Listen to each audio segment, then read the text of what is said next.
فروخت حرام ہے، لیکن مسلمان ماننے کو تیار نہیں۔ پچھلے ہفتے میں یہ بات مضمون یہاں چھوڑا گیا تھا کہ غلط جگہ بیٹھنے سے خاندانی رنگ بگڑ جاتا ہے۔ رئیسانہ مزاج والے کو خاندانی ہو یا کسی خاندانی سے لیے ہوئے ہو، جی، تو غلط جگہ بیٹھنے سے پرہیز ضروری ہے، ورنہ وہ خاندانی چیز بھی چلی جائے گی، وہ مزاج ہی بگڑ جائے گا جو خاندانی ہے۔ جو چیز کسی کی صحبت سے آتی ہے وہ بھی چلی جاتی ہے۔ جیسے علم یہ خاندانی چیز نہیں ہے، جب پیدا ہوا تو عالم نہیں تھا، بعد میں حاصل کرنے سے علم آیا ہے، تو جس سے علم حاصل کیا ہے وہ خاندانی تھا، اس سے متعلق ہو گئے تو اس کا خاندانی اثر تمہارے اندر بھی آ گئے۔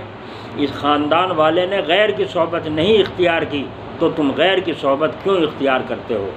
پہلے بزرگان دین اپنے بچوں کو دوسرے بچوں کے ساتھ بھی کھیلنے نہیں دیتے تھے، یہاں تک کہ شیخ زکریا رحمۃ اللہ علیہ، اللہ ان کی قبر پر رحمت فرمائے، ان کے والد شیخ یحییٰ سہارنپور مزار علوم میں شیخ زکریا کو دوسرے بچوں کے ساتھ چھٹی کے محض جانے کی بھی اجازت نہیں ہوتی تھی، جب بچے نکل جائیں جب تم جانا، اپنے کمرے میں دوسرے کو نہیں آنے دینا، دوسرے کے کمرے میں اپنا اپنی جانا۔ یہاں تک کہ یوں فرماتے ہیں شیخ زکریا رحمۃ اللہ علیہ کہ 1 سال کے بعد جب عید کا زمانہ آیا، جب جوتے کی تلاش ہوئی، جوتے تو ہی نہیں، جوتے کہاں سے عید پڑھنے کیسے جائیں گے، جوتے تو ہی نہیں، تو کیا ہوا سارے سال جوتے نہیں پہنے؟ ہاں، کمرہ تھا، کمرے سے مسجد اور مسجد سے برابر میں بیت الخلاء غسل خانے، وہاں چپل جوتے لوگوں کی پڑی رہتی تھی جو چھوڑ جاتے تھے وہاں، اور وہاں سے پہنی وہاں چلے گئے، وہاں سے پہنی وہاں چلے گئے، ان چپلوں سے کام چل رہا تھا اور خریدنے کی نوبت نہیں آئی۔ یہاں تک کہ جماعت میں بھی، جماعت کی نماز میں بھی سوائے 2-4 عالموں کے پاس کھڑے ہونے کے، دوسروں کے پاس کھڑے ہونے کی عالم کے پاس بھی اجازت نہیں تھی۔ آپ اندازہ لگائیے ان کے والد نے شیخ یحییٰ کو کیسے، کتنی سختی کے ساتھ تربیت کی۔ یوں فرماتے ہیں شیخ زکریا رحمۃ اللہ علیہ، اگر میں کمرے میں بیٹھا ہوا ہوں اور کواڑ بند ہو تو میرے دل کو آدھا سکون ہے، اور اگر کنڈی لگ جائے اندر کی تو پھر پورا سکون ہو جاتا ہے۔ پوری کنڈی اندر سے لگا کے کواڑ بند کر کے اندر بیٹھوں تو مجھے سکون ہے، اور کنڈی کھلی رہے کواڑ بند ہو تو مجھے دل کو سکون پورا نہیں ہے۔ یہ حالت تھی پھر تنہائی پسندی کی اور اللہ سے لو لگانے کی۔ پھر دیکھ لو آپ نے کہ پورے عالم میں کیسا مقام کا ڈنکا اللہ تعالیٰ نے ان کا بجوایا۔ حضرت شیخ زکریا رحمۃ اللہ علیہ، اللہ ان کی قبر پر رحمت فرمائے، وہاں جب اس میں بیمار تھے مدینہ شریف میں، مکہ شریف میں بیمار تھے مدرسہ سہولتیہ میں، تو دوپہر کو سب آرام کر رہے تھے اپنے کمروں میں، اللہ والے بزرگان دین، عام حاجی۔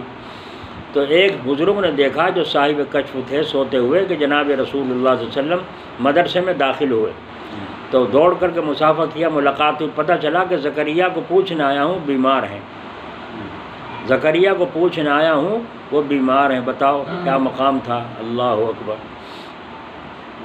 جس وقت حضرت پاکستان تشریف لے گئے، بڑی مشکل سے تو گئے تھے، لیکن جب جا کے بیٹھے ہیں تو بڑی زور کا دھماکے ہوئے، تو پوچھے یہ کیسا کھڑکا، یہ کیسا دھماکہ ہوا؟ پتہ چلا حکومت پاکستان نے آپ کے استقبال میں 21 توپیں داغی ہیں۔ یہ تھا ان کا عالموں کا، بزرگوں کا اکرام۔ آج عالموں کا ادب کہاں ہے؟ آج اماموں کا ادب کہاں ہے؟ آج تو ان کو چاہتے ہیں وہی ہمیں سلام کریں، تو سلام کرنے والے بھی ایسے پیدا ہو گئے جو انہیں سلام کرتے ہیں، ان کی پائیں جا کے بیٹھتے ہیں، تو وہ خاندانی نہیں ہے، ان پر خاندانی علم کا اثر نہیں ہے۔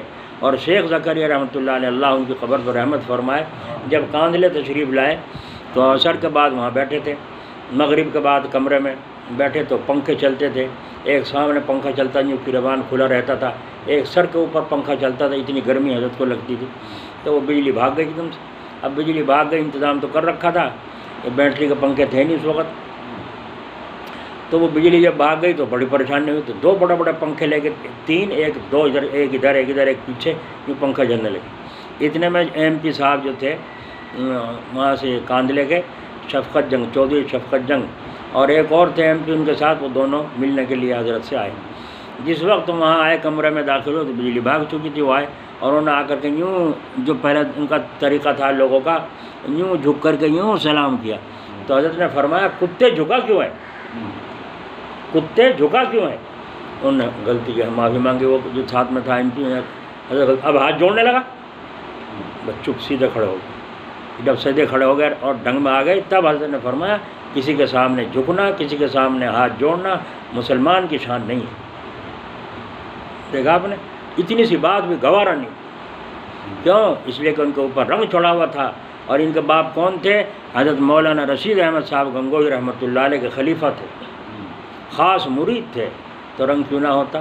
ایک دفعہ آپ نے فرمایا ارے بھائی یہ تکیہ تو ذرا زیادہ اونچا ہے، دوسرا تکیہ لاؤ۔ تو شیخ زکریا رحمۃ اللہ علیہ فرماتے ہیں میں اپنا والا تکیہ لے گیا، یعنی جو ان سے پہ میں لیٹا کرتا تھا سر رکھ کے وہ لے گیا کہ ابو جی یہ تکیہ لے لو۔ فرمایا یہ میرا تکیہ لے لو، میرا تکیہ لے لو۔ تو حضرت نے فرمایا کیا کہہ رہا ہے؟ جی میرا تکیہ لے لو۔ تو حضرت شیخ زکریا رحمۃ اللہ علیہ فرمایا برا کو کر، مگر ایسا تماچا مارا جو فرماتے ہیں آج تک بھی یاد آ جائے تو جلے لگتی ہیں، اتنی زور کا تماچا مارا تھا۔ فرمایا میرا تکیہ، ابھی سے میرا تکیہ اپنا بنا لیا؟ ابھی تو میں بیٹھا ہوں، میری چیزیں کھا رہا ہے، میری چیزیں برت رہا ہے، یوں کہہ رہا ہے میرا تکیہ لگا لو۔ یوں فرماتے ہیں شیخ زکریا رحمۃ اللہ علیہ جب مجھے یاد آ جاتا ہے وہ تھپڑ تماچا تو جلے سی لگتی ہے جیسے ابھی مارا ہو۔ یہ تربیت تھی ان لوگوں کی، اور وہ ان کی صحبت میں رہ کر تو سختی کی۔ اب دور بدل گیا، اب یہ سختی نہیں کی جا سکتی، کیونکہ آج دوسرا دور ہے۔ جب دوسرا دور تھا بچے کو نکال دیا گھر سے، بھگا دیا، آ کے دروازے پہ رو رہا ہے، وہیں روتے روتے کواڑ نہیں کھول لے، ماں نے باپ نے اندر نہیں گھسنے دیا، کپڑے بھی اتروا دیے، ہمارے کپڑے بھی اتارو اور ننگے جاؤ، دروازے پہ پڑا ہوا ہے، وہیں روتے روتے سو گیا۔ بعد میں دیکھا بولتی بند ہو رہی، کیا جا کے دیکھا تو سو گیا روتا روتا۔ ماں کو ترس آیا، اٹھا کے اندر لے گئی، ہائے میرے بچے، چلو غلطی ہو گئی۔ اور اب کا دور یہ ہے، اب جو کہتے ہیں بھاگ جاؤں گا، اب یہ کہتے ہیں بھاگ جاؤں گا، جب 3 5 کرو گا تو تھمو اپنے گھر کو، میں جا رہا ہوں کہیں اور۔ آج کا دور یہ ہے، اس لیے آج سختی کا دور نہیں ہے، زمانہ بدل رہا ہے، حالات بدل رہے ہیں، تو اصول بھی بدل رہے ہیں، تربیت کے اصول۔ پہلے اصول تربیت میں بزرگان دین کے یہاں خانقاہوں میں کتنی مشقت اٹھوائی جاتی تھی۔ اس رنگ کو جو جناب رسول اللہ صلی اللہ علیہ وسلم نے امت کو عطا فرمایا تھا، جس کو اللہ تعالیٰ چاہتے ہیں، صبغۃ اللہ ومن احسن من اللہ صبغہ، بتاؤ اللہ سے بڑھ کر رنگ کون سا ہو سکتا ہے؟ مبارک ہیں وہ لوگ جنہوں نے اپنے آپ کو اللہ کے رنگ میں رنگ لیا ہے۔